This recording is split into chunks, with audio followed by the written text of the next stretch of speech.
This is Mario Romero, and I'm talking to you from the FT Story 30th Anniversary Home Tour and Arts and Crafts Fair. This has been going on for 30 years, as I mentioned. I personally have had my home on the tour 4 times. This is a neighborhood at 7th Avenue in McDowell. Homes were built from the 1920s to the 1930s. And it's quite 600 homes, a lot of long-time owners, a lot of interesting architecture, and it's part of the urban feel, neighbors, helping neighbors, and people promoting their homes.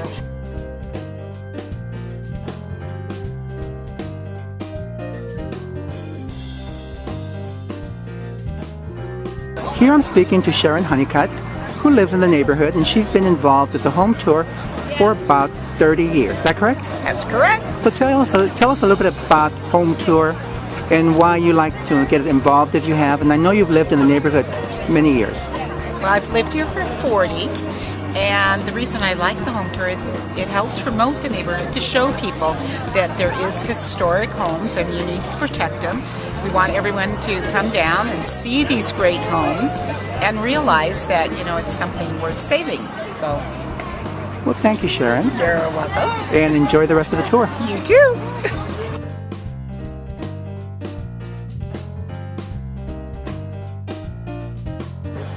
Now we're going to look at some of the houses in the neighborhood. Here we have another example of these old homes. These kind of a 1920s Tudor revival. Now, since the homes were built in the 20s and 30s, they're kind of modified architecture, like we call it a Spanish colonial. Again, built in probably the early 30s.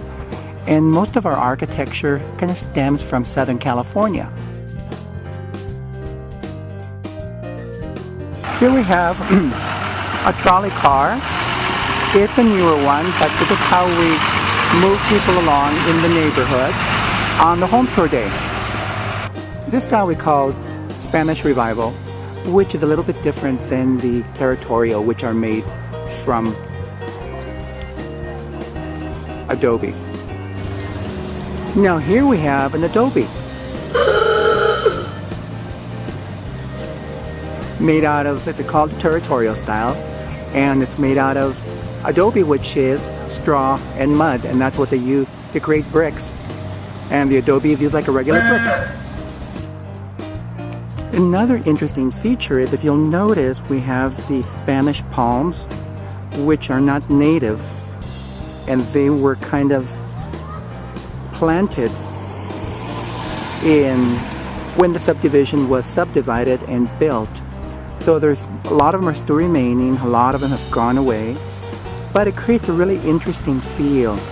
Now, also scattered throughout the neighborhood are infills, like this little duplex. They were originally built as 2 units with a common wall on one parcel, and they were usually 1 or 2 bedrooms. This one is kind of a little English cottage, and these are very hard to come by. And when they're on the market, they sell very quickly. Well, I'm glad you could join me here at the FT Story Home Tour. And we'll have one again next year, and that'll be the 31st year. And of course, if you have any interest at all to look at any of these houses, either in this historic neighborhood or the number of other neighborhoods, contact me at 602-252-4191, and I would be very happy to send you information regarding this tour. Have a great week. Bye-bye.